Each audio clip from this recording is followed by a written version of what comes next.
याद रखना, हमने स्वामी विवेकानंद को पढ़ा। हमारे भारत का विवेकानंद जब शिकागो के धर्म सम्मेलन में जाता है तो उसका उद्बोधन ही my dear brothers and sisters. पहली बार अमेरिका के लोगों की आंखें खुली कि भारत का कोई आदमी आया जिसने इतने प्रवचनों में भाई और बहन के साथ संबोधन प्रारंभ किया। और मेरे पागलों, भारत के संतों का तो तेज ऊंचा होता ही है, और स्वामी विवेकानंद के तेज को देख करके एक विदेशी महिला आकर्षित हो गई। अब वो विवेकानंद के पास आकर के कहती है, मुझे तुम्हारे जैसा पुत्र चाहिए, मेरे साथ संसर्ग करो। विवेकानंद ने हाथ जोड़ते हुए कहा, बुरा ना माने तो एक बात बोलूं? हाँ हाँ बोलो बोलो। हमारे जैसा पुत्र हो ये जरूरी नहीं। कहां तुम 18 वर्ष इंतजार करोगी, कोख में रखोगी, पालोगी, पोसोगी, जरूरी नहीं वो हमारे जैसा हो। मां एक काम करो, आज से तुम हमारी मां हो, मैं तुम्हारा बेटा हूं। ये भारत के साधु का स्वाभिमान है। मेरे पागलों, तुम बुरा मत मानना, तुम्हें हमारी बातें कड़वी जरूर लगेगी पर बहुत स्पष्ट है। बिस्तर पर ले जाने वाले तुम्हें बहुत मिलेंगे पर मंजिल पर ले जाने वाला कोई एक मिलेगा। बिस्तर पर तुम्हें बहुत ले जाएंगे पर मंजिल पर तुम्हें कोई। ये बात कथा की अनर्गल नहीं है, पर आज की व्यासपीठ से सत्य नहीं बोलेंगे तो कौन बोलेगा? इसलिए मेरे पागलों, साधु को और साधु के साथ रहने वाले जितने लोग हैं उनको बहुत सावधान रहना चाहिए। इतना सावधान रहना चाहिए जितना सरहद पर जवान सावधान रहता है।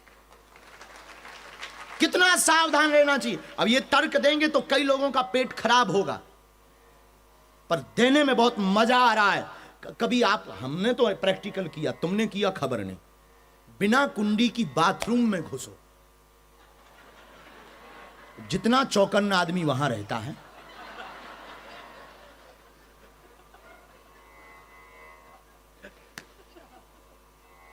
और पब्लिक की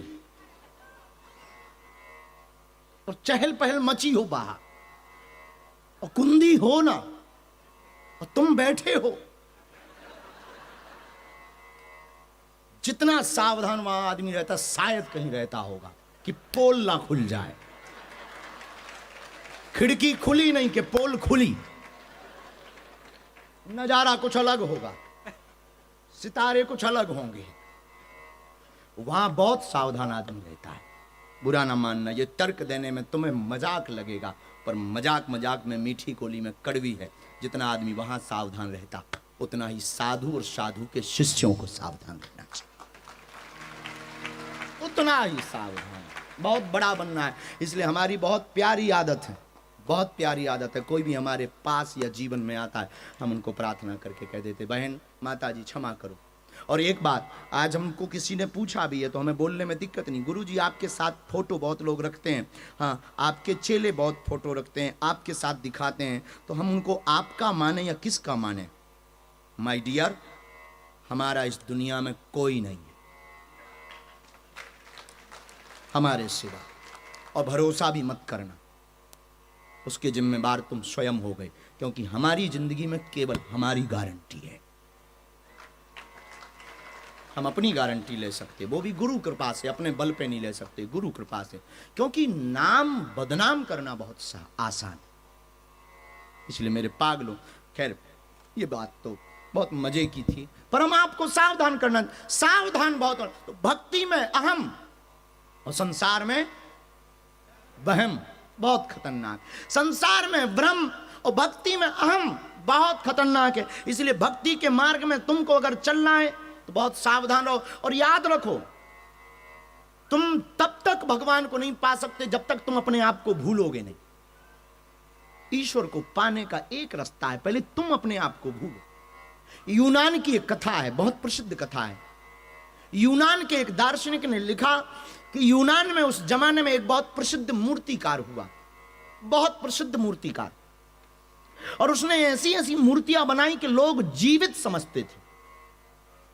उस मूर्तिकार को यूनान का एक दार्शनिक कहता है कि एक ज्योतिषी मिला और उसने कहा कि इस तारीख को तुम्हारी इतने बजे मौत है, और उस मूर्तिकार ने मौत को चकमा देने का प्रण लिया, और उस मूर्तिकार ने अपने जैसी 10 मूर्तियां बनाई।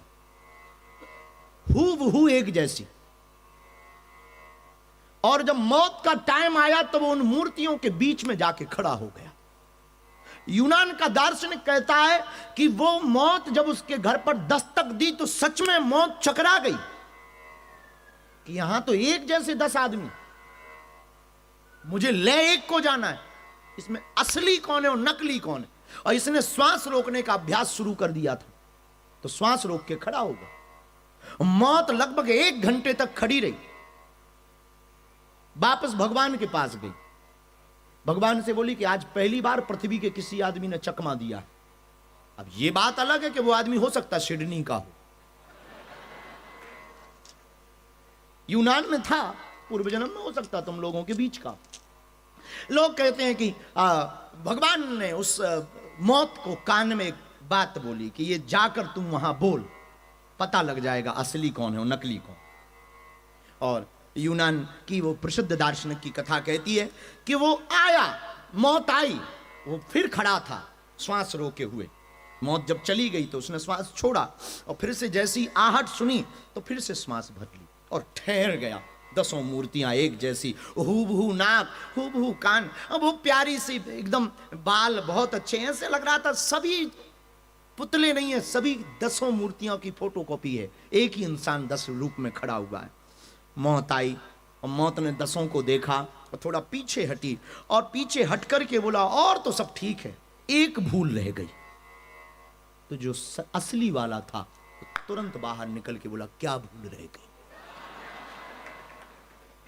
मौत बोला ये मूर्तियां तो बहुत प्यारी हैं पर एक भूल रह गई। तुरंत जिसने मूर्ति बनाई थी वो बाहर निकल आया कि क्या भूल रह गई बता। मौत बोली एक ही भूल रह गई कि तू मैं को भूल गया, तू मैं को भूल रहा। मतलब मूर्तिकार से मौत कहती है कि तूने सब कुछ बनाया पर यह वहम रह गया कि मैंने बनाया, बस यही वहम तुझको पकड़ने के काम आया है। और मूर्तिकार फेल हो गया, मौत ले गई।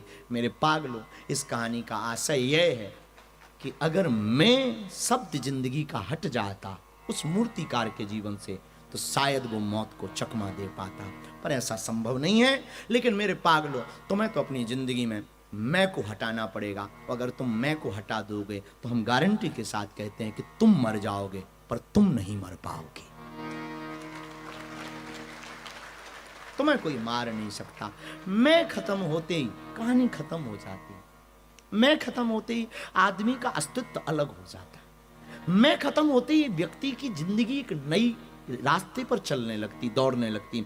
मैं खत्म होते ही व्यक्ति का व्यक्तित्व बहुत बड़ा हो जाता। मैं खत्म होते ही इंसान बहुत ऊंचा हो जाता। मैं खत्म होते ही प्रबुद्ध हो जाता। मैं का मतलब, खत्म होने का मतलब ही है जागना। अंग्रेजी में कहें तो एनलाइटेड होना। मैं खत्म होने का मतलब आत्म साक्षात्कार। मैं खत्म हुआ नहीं। और मेरे पागलों, तुम जिंदगी के प्रत्येक क्षण को फेंक रहे हो, बहा रहे हो, जिए जा रहे। जो तुम्हें खाने को मिल रहा खाए जा रहे, कमाए जा रहे। बुरा ना मानना, तुम्हें कमाना चाहिए, हम इसके भी विरोध में नहीं है। हमने कल तुमको सूत्र दिया था कि ऑस्ट्रेलिया और विश्व में रहने वाले लोगों, हमारी कथा को सुनते हो तो हम तुमसे प्रार्थना करें। हम तुम्हें सन्यासी नहीं बनाना चाहते हो, हम सन्यासी बनाने के पक्ष में भी नहीं है तुम्हारे। हम तुमसे कहना चाहते तुम जितने गृहस्थी हो सको उतने रहो, पर तन से संसारी रहो, मन से सन्यासी रहो। तन से तुम संसारी रहो पर मन से तुम सन्यासी रहो। मन से तुम सन्यासी होगे। एक बात और, वहम जिंदगी में बहुत, भ्रम जिंदगी में बहुत खतरनाक होता है।